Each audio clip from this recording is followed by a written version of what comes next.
Fala galera, professor Ramon Gadelha, para a gente trabalhar aqui agora um tema que é fundamental para a sua sobrevivência. Faz comigo. Respiração celular. Pergunta simples, básica, que pouca gente sabe responder. Por que você respira? Vai.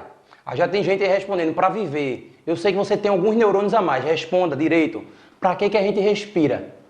A gente respira, galera, simplesmente para gerar energia, gerar ATP. Eu pegar uma molécula de conteúdo energético grande, quebrar essa molécula, oxidar. E aí eu já adianto para vocês, respiração celular é um processo aeróbio. Quem vai agir oxidando a molécula é o oxigênio, tá? Então por isso que a gente precisa respirar, tá? E aí o que vai acontecer? Esse oxigênio, ao oxidar a molécula, libera energia capaz da gente produzir ATP, que é a nossa moeda energética, de forma imediata. Beleza? Ficou claro? Tranquilo? E aí, galera, para a gente falar de metabolismo energético, ou seja, respiração celular, metabolismo aeróbio, aí eu queria, que a gente pudesse ver aqui de uma maneira bem simples, bem introdutória, o que é essa respiração, quais são as moléculas envolvidas e aonde é que ela acontece. Beleza? Então essa primeira aula agora de respiração celular é justamente para a gente fazer essa compreensão geral. Galera,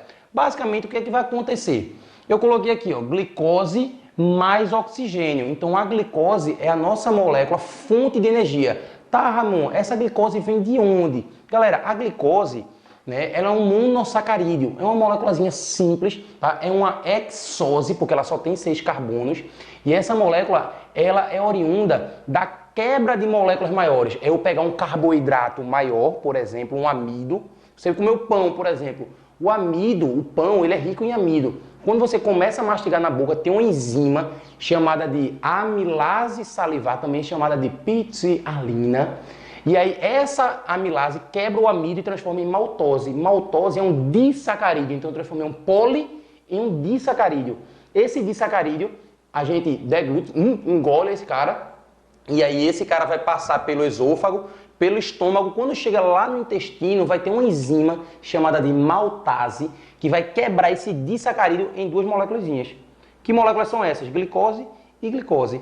E aí essa glicose, por ser pequenininha, ela consegue ser absorvida pelas vilosidades intestinais, cair na corrente sanguínea. E aí eu tenho aqui, ó, o que era de novo amido, vou botar aqui um A de amido, foi transformado em maltose, que é um disacarídeo, e esse cara foi transformado em glicose. Essa glicose, cai na corrente sanguínea.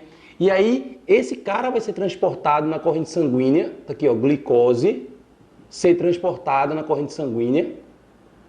E aí, quando a gente tem um aumento de glicose, tem um hormônio que é liberado chamado de insulina, né? Lembra da insulina?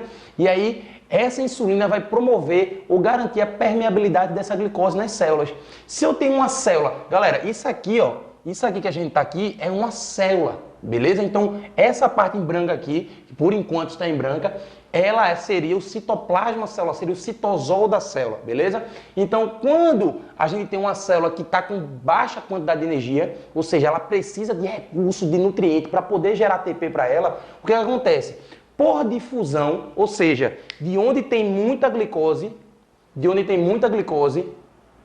para onde tem pouca, por difusão, e aí existem inclusive proteínas facilitadoras, existem permeases que garantem que esse cara venha aí e se difunda. Então eu tenho aqui a glicose. Então a glicose entrou no citosol por um processozinho chamado de difusão, beleza? A difusão garantindo essa permeabilidade. Esse vasozinho aqui, que está ali ramificando as células, está passando pelos tecidos ali intersticiais entre as células, a gente pode chamar esse vasozinho aqui de capilar.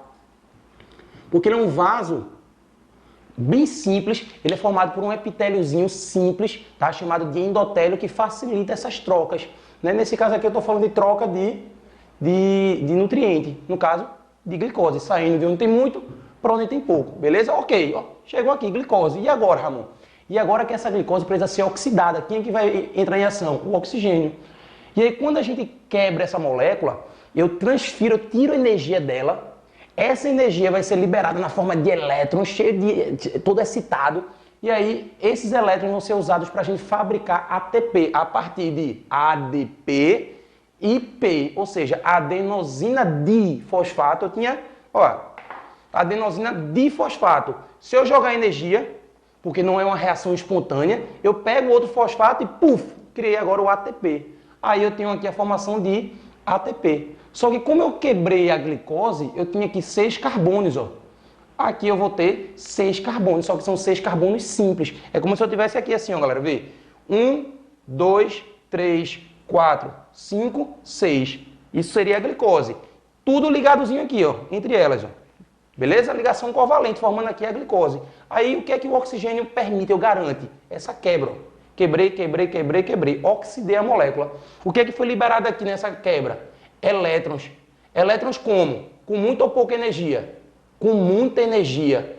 E aí esses elétrons vão ser levados, carregados, para que a gente consiga gerar ATP por um processozinho bem complexo que a gente vai estudar nas próximas aulas. Então eu estou gerando ATP a partir da quebra, da oxidação dessa moléculazinha aqui. Então, de novo, eu estou transferindo energia dessas ligações para formar ATP. E aí qual é a consequência? É eu produzir CO2 e aí a gente produzir água. Beleza? Então, isso é o que a gente chama de metabolismo aeróbio ou respiração celular. E aí eu já adianto para vocês, o metabolismo celular aeróbio, ou seja, a respiração celular, ela acontece nessa organelazinha aqui, que eu desenhei ela aqui, ó. Isso aqui é uma mitocôndria e aqui é a mitocôndria. O que é que vai acontecer? A partir dessa quebra da glicose, a gente tem a magia, a produção de ATP, mas bastante ATP mesmo. Beleza? Quantos? 38 ATPs. A gente vai trabalhar com esse númerozinho aqui. Embora exista alguma divergência em alguns autores, né? Se fala aí em 36, 34, até 30 ATPs, mas a gente vai trabalhar aqui com 38 ATPs, beleza? Na hora certa a gente fala um pouquinho com mais detalhes sobre isso.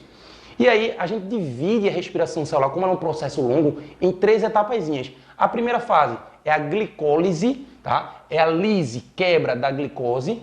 A gente tem a segunda fase chamada de ciclo de Krebs, também chamada de ciclo do ácido cítrico. Vamos falar sobre esse ciclo também. E a terceira e última fase é a cadeia respiratória ou cadeia transportadora de elétrons, beleza? Voltamos também a falar sobre isso nos próximos vídeos. Isso aqui basicamente é uma introdução para que você entenda o que é respiração celular. Então, de novo, respirou para quê? Para jogar oxigênio e a gente queimar ou quebrar, oxidar o alimento que a gente teve, né, que a gente ingeriu ao longo do dia, beleza? Ou então a gente pode nem ter ingerido, a gente pode simplesmente usar das nossas reservas, como por exemplo, tecido adiposo, glicogênio que está armazenado no músculo, a gente também queima dessa forma, oxidando essas moléculas, beleza? Isso é respiração celular.